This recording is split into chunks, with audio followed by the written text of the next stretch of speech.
ભાઈનું કામ મને એવું લાગે છે કે રૂટીન અહીંયા સુપરવિઝન કરવાનું પ્લસ અહીંયા કોઈ હોય તો એની પાસેથી તોડપાણી કરવાનું આ કામ આ ભાઈનું હોઈ શકે. મારો ફોનમાં બેટરી ડેડ થઈ ગઈ એટલે આ ભાઈ છે. અમારી ગાડી પહેલા સામેની સાઈડ ઊભી હતી.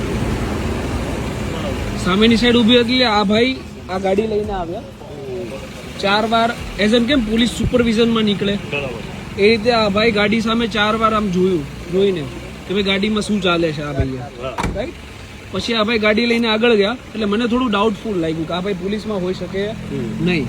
એટલે મેં ગાડી આગળથી યુટર્ન મારી. આ ભાઈ અહીંયા ઊભા રહ્યા હતા આ ભાઈ, એટલે મેં અહીંયા ગાડી ઊભી રાખી. એટલે આ ભાઈ પાછા અહીંયા આવ્યા મારી ગાડીની પાસે.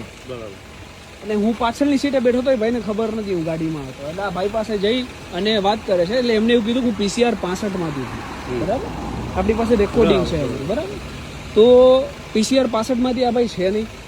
આ ભાઈ પોલીસમાં પણ છે નહીં. ગાડીમાં નંબર પ્લેટ પણ નથી. ગાડીમાં દંડો રાખ્યો છે.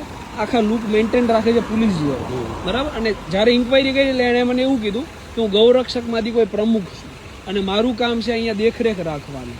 મેં તો તમને એવું કોઈ પરવાની આપ્યું હોય કોઈએ તો અમને જણાવો. એવી કોઈ પણ વસ્તુ છે નહીં. એટલે આ ભાઈનું કામ મને એવું લાગે છે કે રૂટીન અહીંયા સુપરવિઝન કરવાનું પ્લસ અહીંયા કોઈ હોય તો એની પાસેથી તોડપાણી કરવાનું આ કામ આ ભાઈનું હોઈ શકે, બરાબર. એટલે આમણે જે ખોટી પોલીસની ઓળખાણ આપી, જે ગાડીમાં દંડો રાખ્યો છે, ગાડીમાં નંબર પ્લેટ નથી, એ અંતર્ગત આ ભાઈ ઉપર